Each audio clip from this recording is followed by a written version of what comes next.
Love Life, featuring your hosts Rebecca Dettman and Jane Donovan. The sun shines bright as it moves across my face. I feel the light. Welcome, you're listening to Love Life. I'm Rebecca Dettman.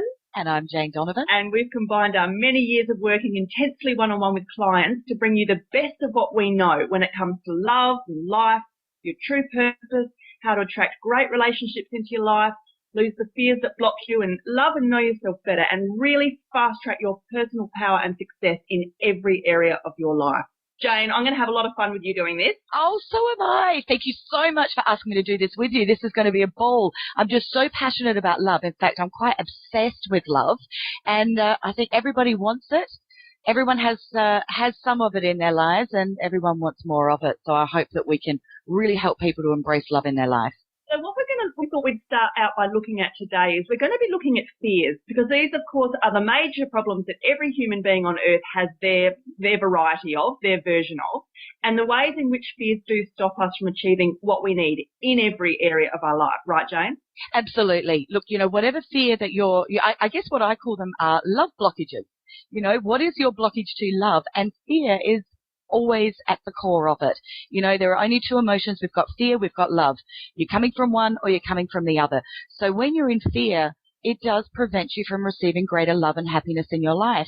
And I think probably the number one self-sabotaging behavior I see, or the biggest fear that I see with my clients, is the fear of rejection.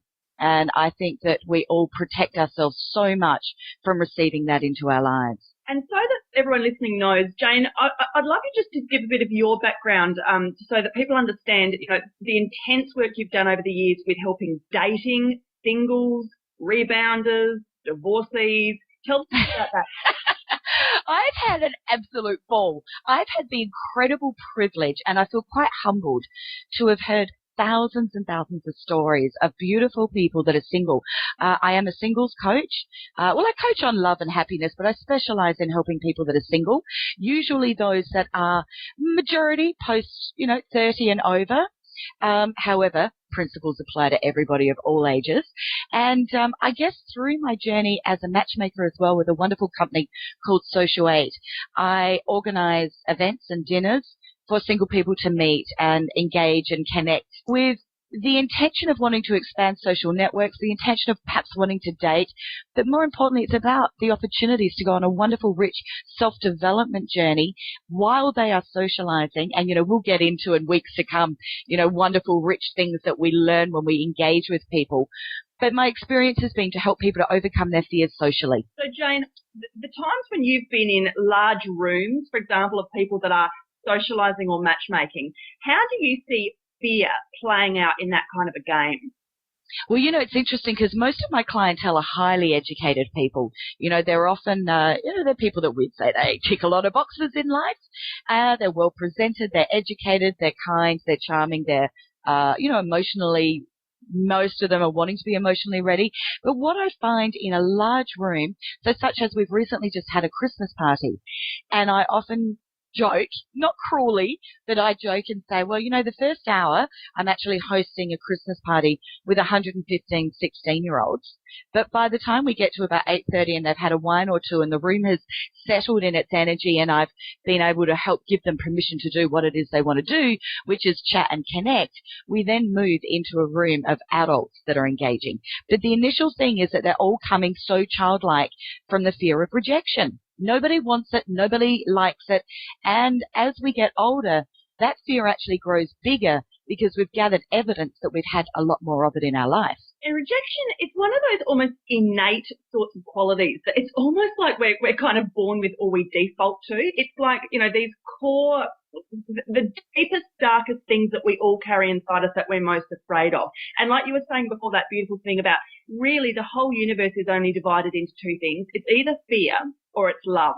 And every other emotion on the whole spectrum fits into either that lower vibrational sort of that fear or that higher, the love. Absolutely. So even if you have had a happy, balanced childhood, maybe mum and dad were together and in love and you had a strong sense of self-esteem and stuff, this fear of rejection still underlies so much of what we do. Do you know why, Jane? Look, I think there's lots of different things going on, but one of them is that teenager that's inside of us, that inner child that has got that voice in our head that rules the shop or runs the show far too often. And it's that voice that says you're not good enough, rich enough, smart enough, funny enough, successful enough, fill in the blank. I don't care what it is. But everybody seems to have that voice in their head that is undermining them, saying, don't go and approach that person. Who do you think you are? They're not going to be into you. You're batting outside your average. Or the person that's, oh, don't go for that job. You're not going to get that job. There are so many people out there that are more qualified than you. Or don't start that business. There's too many of them anyway. What makes you think that you'd be better than them? And so on it goes. And it detaches us from wanting to achieve. It was only last night I was in the car with my dad and we were talking about that phenomenon that, you know, you're going to hear compliments your whole life, but one person says one bad thing and you always hang on to it. So, yeah, even if you've had actually quite an emotionally cushy life, you know, you might have just had one bad experience once in business and you really hang on to that fear of failure then forevermore, you know, or you hang on to that Absolutely. one from the date that you, yeah. I mean, I can remember rejections I had when I was 14 or 16 from boys, and it's so deeply permeated in me now as a woman, you know, at a really deeper subconscious level. Not that it affects me in my everyday life, but, you know, every now and then there's a little part of me.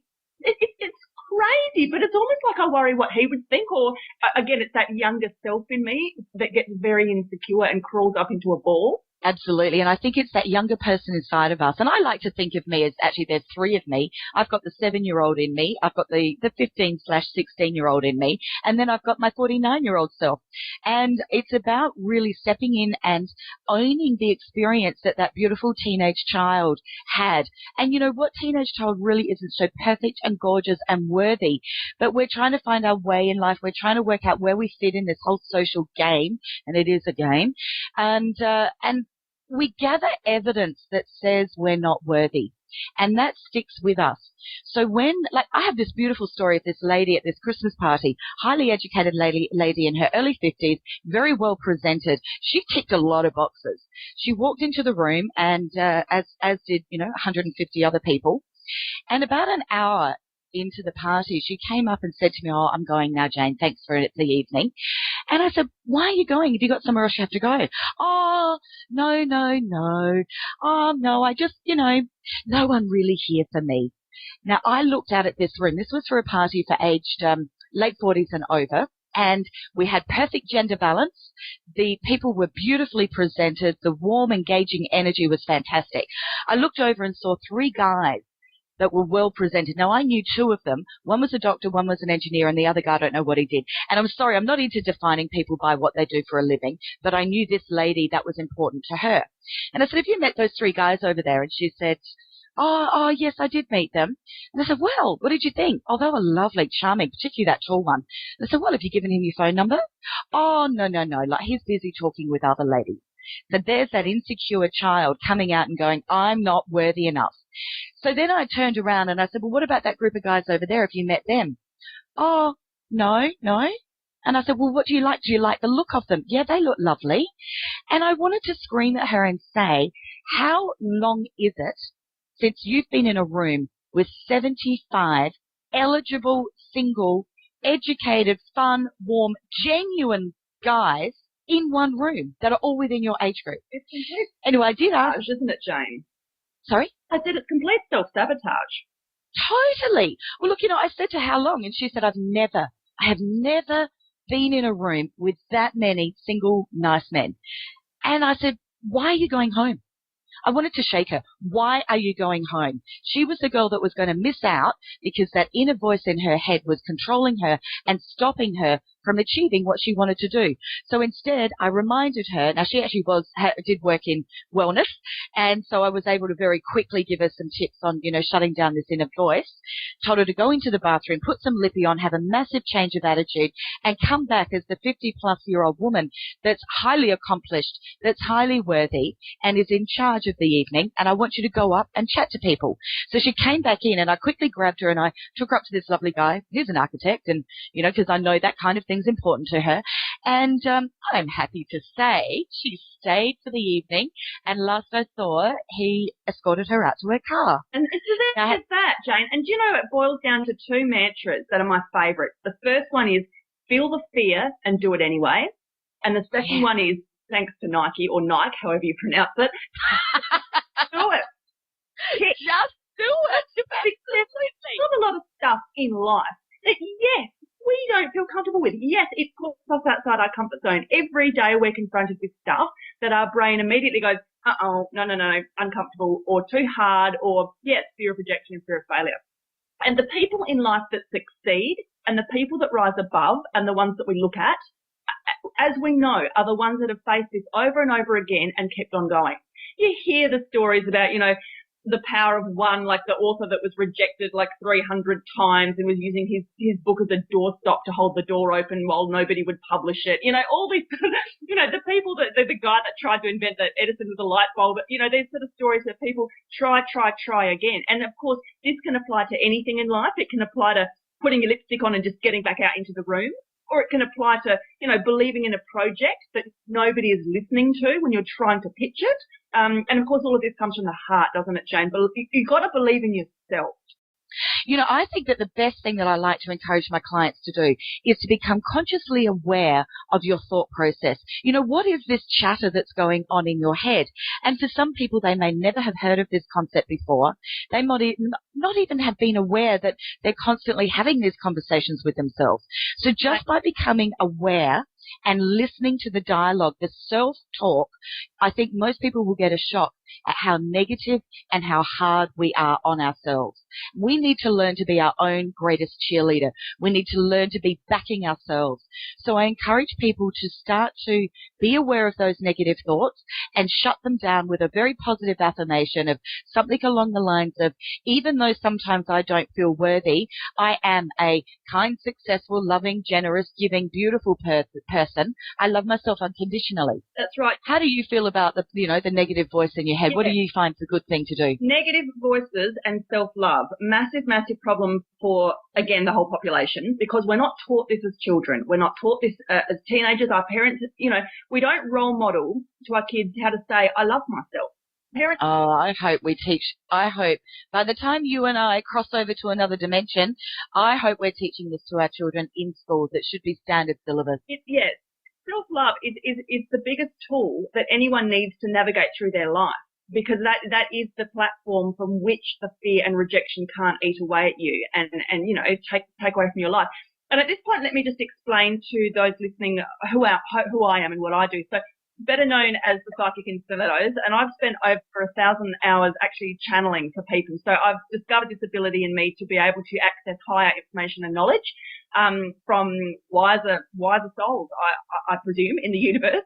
And so I work very closely one-on-one with people to kind of do variations on intuitive counselling, removing emotional blocks, just helping people in my version to fast-track their power and their success and their self-love. So everything that we're talking about today boils down to belief, and it boils down to what we are impermeated with, usually in the unconscious brain, subconscious, from a very young age. And some of this stuff can happen in utero. It can happen, you're soaking it up as the 2-year-old in the high chair when mum and dad have got stuff going on over the top of your head. And sure, you can't understand the words, but your emotional antenna is up and it is soaking up that environment. And, from a very spiritual point of view, of course, I would go back even myself to things like past lives. I think sometimes people bring in stuff to their lifetime they're already carrying, deeply ingrained beliefs.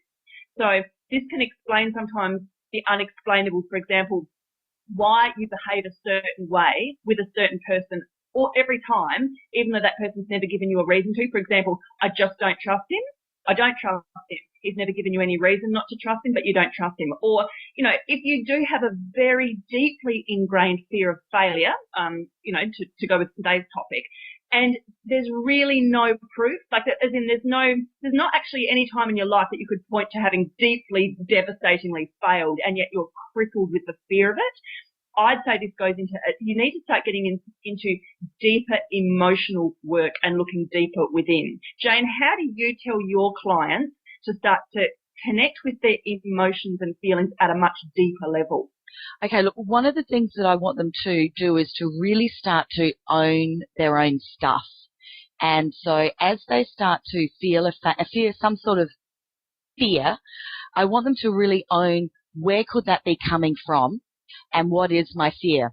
So if we go back to this lady at the party, because I think it's a pretty typical example of rejection that people have everywhere, is I wanted her to own that it was taking her back to a childhood memory and that she was now no longer that woman. So one of the tools that I get them to do is to start to gather new evidence. So start telling a new story. Let go of the old story. The old story was at 16 years old, I was pimply, I was unattractive, the boys didn't like me, I wasn't in the cool girl group, etc. Start to gather new evidence that since then you've evolved and grown and changed and matured and that life is not like that for you anymore.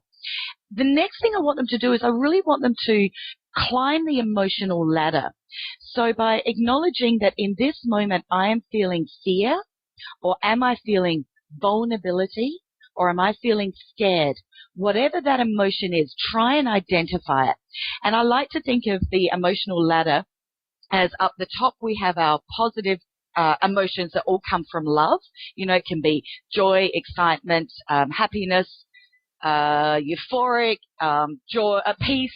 It can be calm. I think one of the most beautiful words is contentment. You know, all of those feel-good emotions are up the top of the scale. Right next to contentment, the right one underneath it is boredom. It's a really fine line between boredom and contentment. Underneath boredom, you might have sadness, you might have anger, you might have depression. Everyone's going to have their own list and they're going to have it in their own order. And what I want people to do is identify where is this emotion sitting on the emotional ladder. Now from here, how can I reach up that ladder? Now you're not going to jump from depression to joy. That's not realistic. But you could go from sadness to boredom, and that's going to feel a lot better. So instead of feeling sad that every time you feel you go out, you're rejected, you can reach for a better feeling thought that says, sometimes when I go out, I may feel that others are not seeing me for myself. However, I know in my life experience, I do connect with beautiful people richly and deeply. So that little affirmation takes you from sadness up to one that's a little bit more content. So you're not jumping from sadness to, even though when I go out I feel rejected, however, I'm the best person in the world and everybody should love me and will love me. You know, that's just not going to happen. So you reach for a better feeling thought that gently climbs you up, and it's believable. And that's how we climb our emotional ladder. Does that make sense? Yeah, and even what astounds me is that I have these, grown women or men sitting in front of me, aged, even in their 50s, 60s, and 70s. And the problem with our society is we live so much above the neck, like so much of our energy is mental, we're so in our heads. And when I say to someone, but how do you feel about it? It's like they don't even have the vocabulary to name emotions. And I'll say, if they're really pissed off about something, or they're feeling just really tense or stressy about something, and I'll say, where in your body are you holding it? And they have to really think about it. And then they might say, oh, it's in my throat, or they might say it's in my, my tummy. And then I'll say to them, what color is it? And they go, oh, it's brown, or they'll say, oh, it's red. And then I'll say, and what's the word? How do you describe the feeling? Some people have so much trouble with this, and straight away they'll go, yeah, but it's because I'm really worried about my job. I'll say, no. What's the feeling? And to get them to actually use a word like, oh, it's loneliness, or, oh, it's, it's pain, or, it's actually very hard for us to do this because, again, we're not taught this in life. These aren't the tools that we're given by mum and dad or by our teachers, by our mentors. So sometimes I think we actually have to go back to basic building blocks of communicating with our own body to see what they're trying to tell us, and then applying the intellect we have to, figuring out, okay, maybe where did that come from? Where did I first adopt that belief? Is that belief even true? And what do I need to do to heal it or release it? I love it. I love it. I think that is absolutely fantastic. And one of the things, I really love about that is that once you can identify the emotion that you're feeling, so in this gentleman's case, he identified loneliness in the workplace.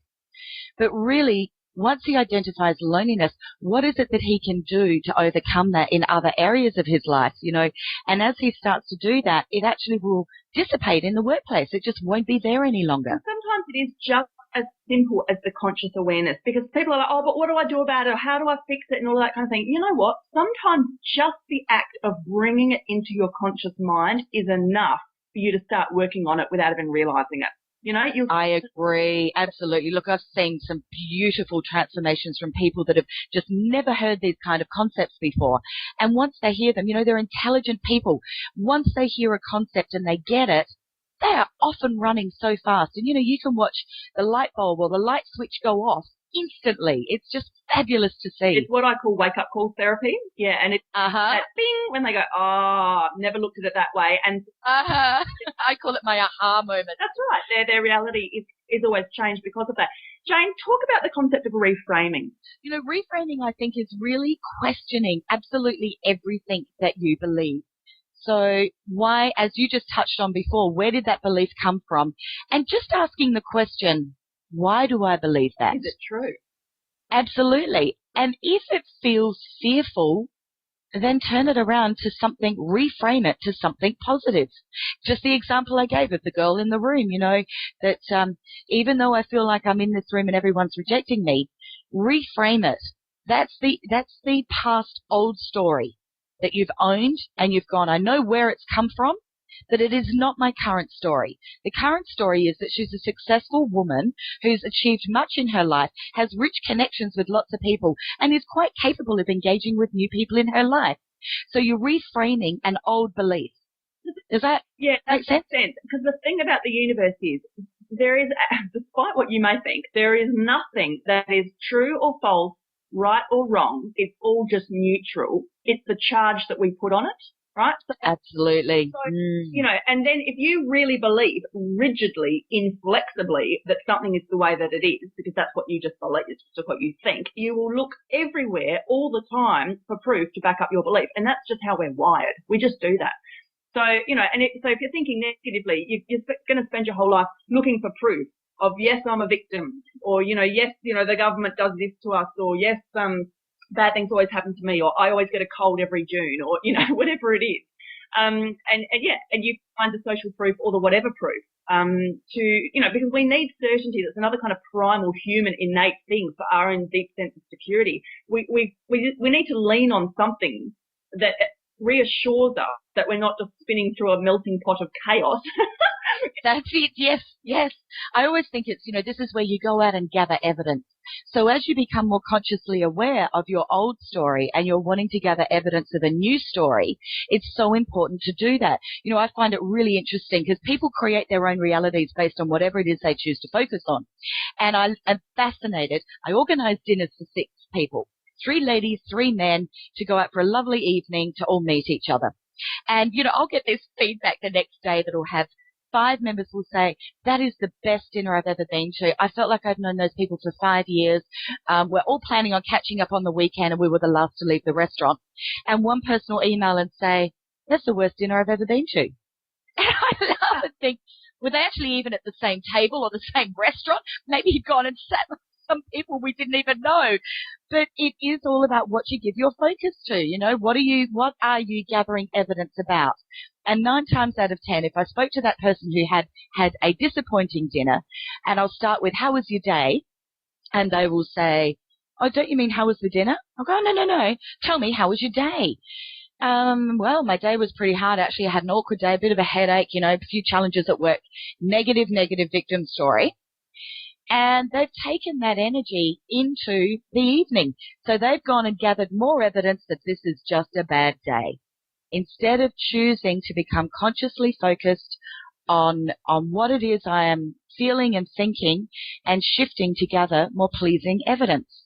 I don't watch the news because I'm not interested in what they show. I don't want that in my world. Yeah. And I think that, I choose to bring good things into my life through my focus. When you tell the story of, if a guy rocks up to what's really quite lovely dinner party for everyone else, as far as everyone else is concerned, and his take on it is, it was shit, it was negative, it was whatever. Straight away I hear inner child calling. I just hear, that to me screams man inside, desperately insecure or unhappy or uncomfortable in his own skin, and has to tar the world with a brush. That sort of. Absolutely. That sort of absolutely obvious just screams how obvious it is to me of how someone is just so unhappy. filters. I mean, because we all filter the world through our own filters. And, you know, you are in control. You're in charge of your filter. And if your filter is muddy or blocked with stuff, guess who's got to clean it out? And you know what? You don't have to do this for anyone else. And I'm not telling people that they have to go and clean their filters. You do it for you. You do it because I'm telling you that if your life is on most days about a 6 out of 10, maybe a 4, sometimes a 7, well, fine, you can live like that forever. It is sustainable for the next 6 decades of your life, but do you want to be happier? I mean, who doesn't want to come and live in this earth and live in this reality and actually experience what I call just joy vibration? I mean, why would you actually want to settle for anything less? I mean, Dr. Phil McGraw talks a lot about this when, you know, people are really stuck in their negative stuff or their fears or they just can't break out of something, that they're almost addicted to it. And he always says, well, how's it serving you? Because you're getting a kick, like a payoff out of it, out of a negative addictive behaviour, or you'd let it go. There's, you know, even if you're like, oh, but my husband treats me so badly and, you know, he abuses me and this and that. Yeah, but what are you getting? You're getting something out of it or you would have left. Do you know what I'm saying? Absolutely. I love that. I love it. I always say that there are no mistakes. Yeah. No mistakes. Everything that is occurring in your life is because it serves a purpose. That's right. Everything. Everything. Even the horrible, yucky, hard stuff. Totally. Yeah. And of course, the point, it all depends on how you're going to look at the horrible, yucky, hard stuff, because you can look at it and be all totally bogged down by it, like you can't even get out of bed in the morning and the whole world's against me and why bother? Or you can look at it as, you know what, each time I get one of those lessons, it's another stroke of wisdom. It's another tool for my toolkit. I just learnt some more knowledge today. I'm evolving. It's onwards and upwards. And, you know, sometimes that person that's the greatest perpetrator in your life or the biggest pain in the you-know-what, they're the ones giving you the biggest gift. Absolutely, definitely. Told to put up their hand to say, I'm going to torture you so that you can get something, a personal strength, a quality, bring something out in you that's lying dormant, something that needs to come out and play. And that person's going to push your buttons till it comes out and we can thank them for it. Absolutely. And, you know, I love that you mentioned on happiness, because really that is all everybody wants in life, is to be happy. And as you do this work, as you try these different tools that we're talking about, and you actually start to feel happier, it's the best incentive in the world to keep going. It is. Keep trying. Don't go back to your old story, because your old story isn't feeling as good as your new story. So if it's feeling good, keep doing it. And that's what I love, is that every time I learn a new way of creating greater happiness in my life, you know, it just makes me feel better. So why would you not just collect the wisdom from others, try on the tools for size and see how you feel? There's a couple, speaking of tools, there's a couple more tools I actually want to mention to people. When getting back to fears and blockages, which of course is today's topic, we're wondering, but it's all related, isn't it, Jane? It sure is. So when we're looking at deeply ingrained beliefs and fears, which you're genuinely not sure where they come from, but they're there and they're ruling your life, there's a couple of techniques which I always recommend people go on to try. One, which is quite easy to do because you can literally find it on YouTube, is EFT, Emotional Freedom Technique, otherwise known as tapping, which, you know, some of you will have heard of. So the idea is that there's various meridian points on the body, and if you tap on them while reciting specific mantras, you can literally begin to reprogram the body. Now, EFT has really high success rates, particularly with things like depression, chronic fatigue, and phobias. So fears again, like up to 90-something success rate. And the trick with EFT is before you begin to tap, think about the thing that's plaguing you and give it a mark out of 10, 10 being the absolute worst. If you're like a 9 out of 10, you know, and then you tap, you do your tapping, and then check in again, and you might have dropped to a 4 or a 5. You might have dropped to a 2. If you're not at 1 or 0, keep tapping, keep going around again till you get it as low as you can get it. Now that's EFT. Now there's practitioners of that all around the country who can teach you, train you, and do it with you. But like I said, you can actually just go onto YouTube, and they've got like your morning tap with your cup of coffee. So you just turn it on and do a 2-minute video, tap along with the guy in the video, and you've done it for the day. Keeps you clean, like cleans you out, declutters you on the inside. The other one I want to mention quickly is NET, Neuro-Emotional Technique. These are practitioners who use muscle testing to speak to your unconscious or subconscious brain, the part of your brain that you can't talk to every day. And that's where we store a lot of our painful memories, traumas, and things like that. and using, again, their version of meridians and tapping, they can use release points on the body to get rid of some of the nasty gunk in your filter that you're not even aware of. Hey, Beck, got to ask, I love this NET, and I have once had an experience with a wonderful healer that did some muscle testing, and I found it fascinating. Do you want to just describe a bit more about what that's like? Yeah, very quickly. So kinesiology is, people may have had it. You hold out your arm, you hold out your leg, various body parts. The practitioner will press on it, and your muscle will either go weak or strong. Okay, and it can be on something as simple as my name is Rebecca. My arm would probably stay strong because my body perceives that as true. If I said my name is Belinda, it'd go weak because that to me is just not true, or I don't resonate with that. That's, you know what I'm saying? So by using that process of elimination, they can begin to go in and talk to your body. So you don't need to relive painful incidents. You don't even need to really know what's going on. You can just go in with, hey, I'm feeling really stressed at work right now. Can we do some NET on that and see what's coming up for me at a deeper level, where that's all stemming from at the core? They clean out the core and you're good to go. You know, one of the things I most loved about my experience when I had a muscle testing healing was that it didn't actually require me to have emotional investment. Yes. And that was, you know, when you've done a lot of work, particularly sort of over the last 20 years, lots of the different trends in different healings have been very, very painful. And you kind of get to a point where, do I have to dig up more pain? Can't I just get on with this in a more positive way? And I just found this fascinating. It was such a fast, efficient, easy way to get to the real core of what's going on.